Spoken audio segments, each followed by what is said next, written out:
आप किसी लड़की को गौर से देख लो तो कहेंगे देखो कैसे कुत्ते की तरह देख रहा है, ना देखो तो कहेंगे कुत्ता देख भी नहीं रहा है। गुरु मूड ना खराब करो, लेथन हुई गई है।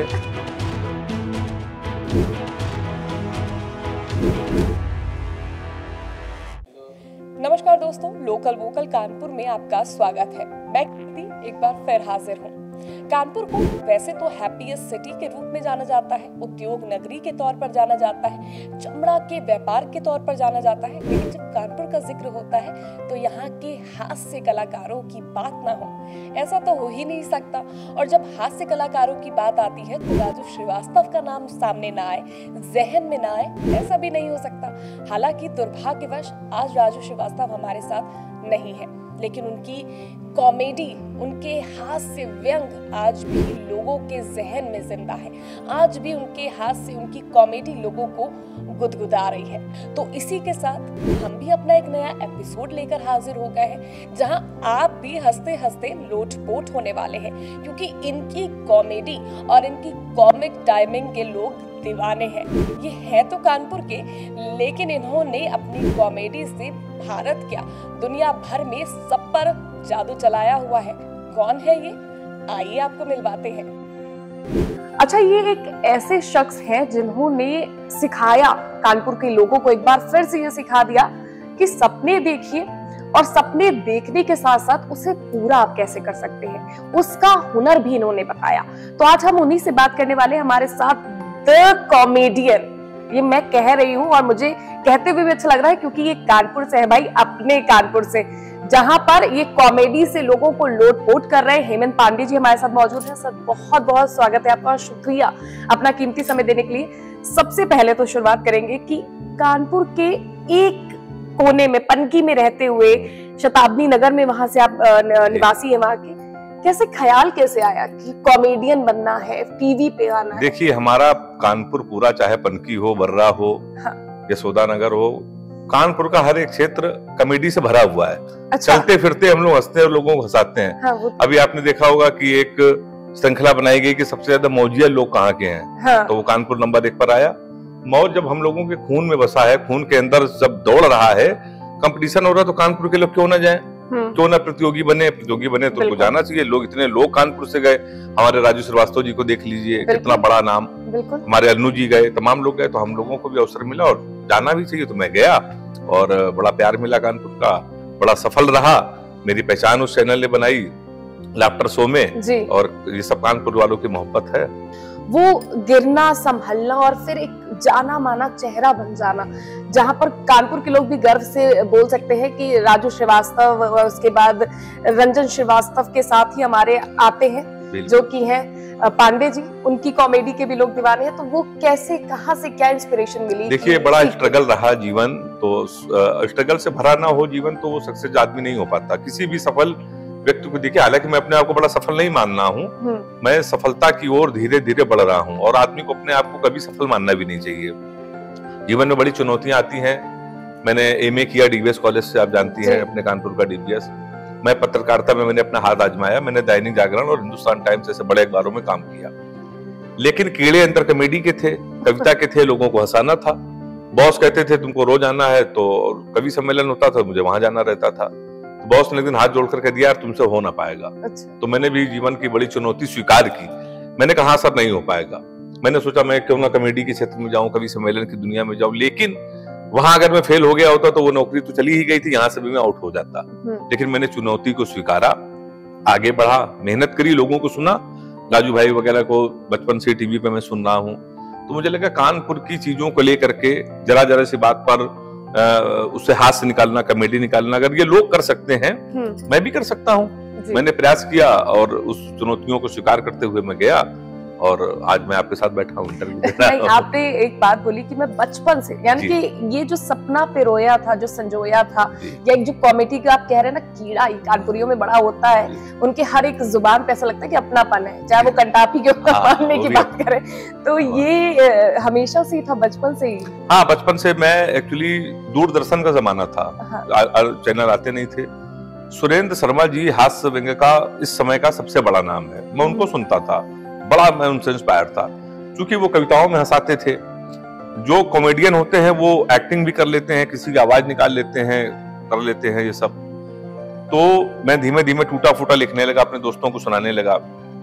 हम लोग कहीं छत पर बैठे हैं, कहीं बाउंड्री पर बैठे हैं, कहीं शादी में जा रहे हैं, शादी में गए तो रात में 2 बज गया, डांस कर रहे हैं, तो उस पर छोटी छोटी चीजों पर लिखना, सुनना, टूटा फूटा सुनाना।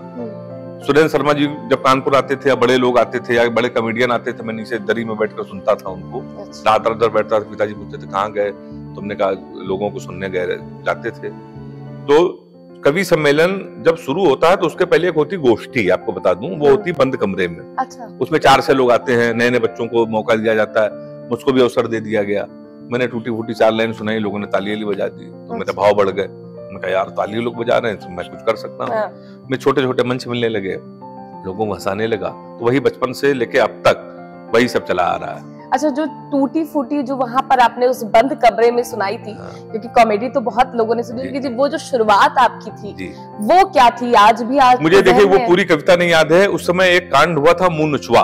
हाँ। आपको याद है? हाँ। मुंह नुचवा आया, नोच के चला गया। हाँ। उस पर मैंने कविता लिखी थी कि मुंह नुचवा आया और जो लोगों के तो लोग उस पर हंसे। हाँ। तो उन्होंने कहा यार नई घटना पर इसने बहुत अच्छी कविता लिख दी। हाँ। दैनिक जागरण के एक संपादक आए थे, उसमें शिवा अवस्थी जी। मैं ना उनको जानता था ना वो मुझको जानते थे।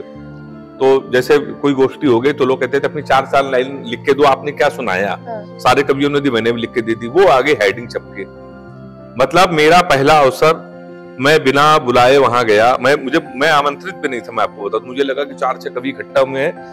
राजू श्रीवास्तव के पिताजी उसमें अध्यक्षता कर रहे हैं, जो सीनियर होता है। हाँ। तो वो उनके अंडर में हम लोग सुनाते हैं कि ये गुरुजी बैठे हुए हैं। वो मेरी हेडिंग छप गई मुनुचवा वाली। हाँ। तो लोगों में, कानपुर के साहित्यकारों में कभी मेरी तो यार ये नया लड़का कौन है। उसको मैं लिए पूरे कानपुर घूमता रहा। अपने देखो मेरा नाम हेमंत पांडे, देखो मैं छप रहा हूँ उसमें, दैनिक जागरण में मेरी हेडिंग छप रही है। तो मुझे बड़ी हिम्मत मिली वहां से, पहले ही प्रयास में हिम्मत मिली।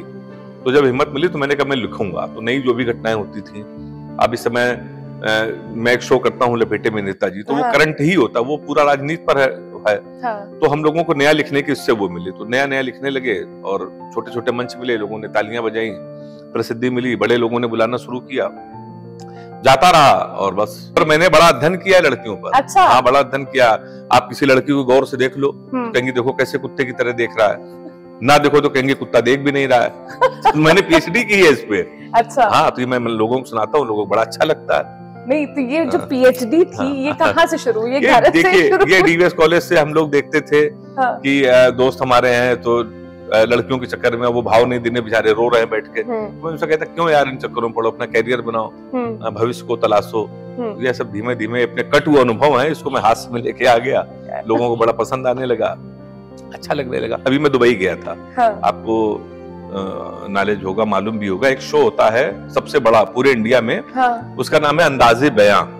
उसमें देश के बड़े शायर आते हैं। मुझे अवसर मिला, मैं 2022 में गया। तो जब मैं गया तो हम कानपुर के एक लड़की ने हमको फोन किया, कहने लगे कि हमने सुना दुबई में हो तुम। हाँ। तुमने कहा कि हाँ सही सुना है। कहने लगे हमारे लिए सोने की चैन ले आना। अच्छा। तो हमने कहा किस खुशी में? कहने लगे एक तो दुबई में सोना सस्ता है और तुम चैन अगर दे दोगे तो मैं तुमको याद करती रहूंगी। हाँ। तो हमने कहा हम चैन नहीं लेंगे फिर भी याद करती रहोगी। उसने पूछा कैसे? हमने कहा जीवन पर सोचो कि हरामखोर से पहली बार कुछ लाने कहा था, साला वहां से भी खाली हाथ चला आया। तो बस यही सब अनुभव है। तो ये अनुभव जो है उससे सीख के आपने जो आज आपकी कॉमेडी में नजर आता है, आपके हास्य में नजर आता है, ये तो मतलब ये एक सफर है जो चलता चला गया। लेकिन इस सफर में लोग ये तो देख रहे थे कि हेमंत जी जो है वो खुशियां बांट रहे हैं, लेकिन हेमंत जी के जीवन में भी बहुत से उतार चढ़ाव आए। जैसे आपने बताया कि पत्रकारिता से फिर मैं निकला, उसके बाद वहां पे कह दिया तुमसे नहीं हो पाएगा, तुम जाओ। तो जब किसी से ये बात कही जाती है ना तो बड़ा इंसान टूट सा जाता है। तो वो क्या मंजर था, घर पे क्या माहौल बन गया था पूरा? नहीं, मैं उस पर टूटा भी था और बिल्कुल ये सच है।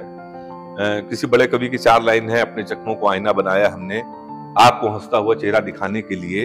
इतना आसान नहीं है खुद का तमाशा करना, कलेजा चाहिए औरों को हंसाने के लिए। उस कलेजे को लेकर हम लोग आए। हम हमारे बड़े भाई हैं, पिताजी हैं। कभी कभी जाहिर सी बात है कि लगता है कि बच्चा का कैरियर बने, कुछ करे, हम कह तो सके ये क्या करता है। कवियों को लोग समझते नहीं है, कॉमेडियन को ये कुछ करता भी है। मेरी शादियां आती थी तो लोग पूछते थे लड़की के पिताजी क्या करते हो, तो मैं उनसे कहता था मैं बहुत अच्छा कवि हूँ, कविताएं लिखता हूँ, सुनाता हूँ। कहते वो सब ठीक है, करते क्या हो? मतलब मानते ही नहीं थे कि कवि को कुछ कमाई भी होती है। आज कभी 10 लाख ले रहे हैं, 20 लाख ले रहे हैं, 25 लाख ले रहे हैं। लोगों ने अपनी जॉब छोड़ दी, गवर्नमेंट जॉब, और इसमें ही करियर बना रहे हैं। ये चुनौतियां आई। पिताजी ने कई बार कहा यार कुछ कर नहीं पाओगे, फिर जब उन्होंने देखा ना इसमें लगन तो बहुत तेज है, जब सफलता धीमे धीमे आपको मिलती है तो आपके आलोचक भी आपके प्रशंसक हो जाते हैं। तो मेरे चाहे दोस्त हों, मेरे रिश्तेदार हों, मेरे घर परिवार हो, उनका बड़ा साथ मिला है मुझे, और सीढ़ियां में चढ़ता गया तो फिर आशीर्वाद भी लोगों का मिलता रहा।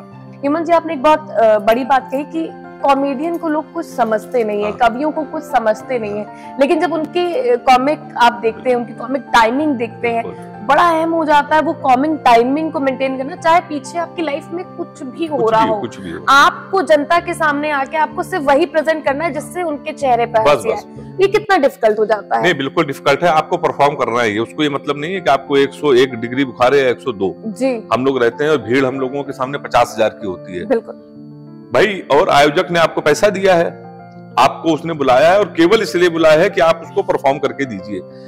आयोजक अगर आपको 500 दे रहा है तो 500 का काम आपसे चाह रहा है, आपको 50 लाख दे रहा है, 50 लाख का काम चाह रहा है। उससे मतलब नहीं है कि आपके घर परिवार में क्या बीती क्या नहीं है। आप जितनी देर माइक पर रहेंगे आपको परफॉर्म करना है। ये रहता है, अपने अंदर भी रहता है। हम लोग उसको समेटते हुए हम लोग उसको करते हैं। मैं एक शो में था मध्य प्रदेश में, लगभग 1.5-2 साल हो गए। 8 बजे शो था, 6 बजे मेरे पास फोन आया कि मेरी सासू माँ नहीं रही। मेरे घर पर किसी को नहीं पता, वो एडमिट थी, डॉक्टरों ने मुझे बताया। तो मैंने कहा रोके रहना, अभी घर वालों को मेरे मत बताना कि सास नहीं रही। आयोजक मेरे पास आए तो मैं बैठकर वहां पर उदास था बिल्कुल। तो उन्होंने कहा कि आपकी मैं फ्लाइट दे दे रहा हूँ, कल की थी, अभी दे दे रहा हूँ, आप जाइए। मैंने कहा नहीं सर, मैं अब 1 घंटा बचा, मैं परफॉर्म करके जाऊंगा। मैं 20-25 मिनट में परफॉर्म किया। परफॉर्म जितनी देर किया उतनी देर लोगों को केवल हंसाया। अंदर से मैं रो रहा था, ये केवल मुझे मालूम है। मैंने अपनी वाइफ को बताया इतनी बड़ी ट्रेजेडी हो गई। लेकिन अब आप कलाकार हैं तो उसको जीना पड़ेगा आपको और उन चीजों से ऊपर उठना पड़ेगा। तो हम लोग करते हैं ये सब। पहली कमाई जो कॉमेडी से आपको मिली होगी, वो कितने रुपए मिली थी कि फर्स्ट कॉमेडी शो आपने किया हो और आपकी कमाई? हाँ, मैं लगभग 2008-9 में था। तो कवि सम्मेलन छोटे शो में वहीं से निकला हूँ, कवि सम्मेलन से।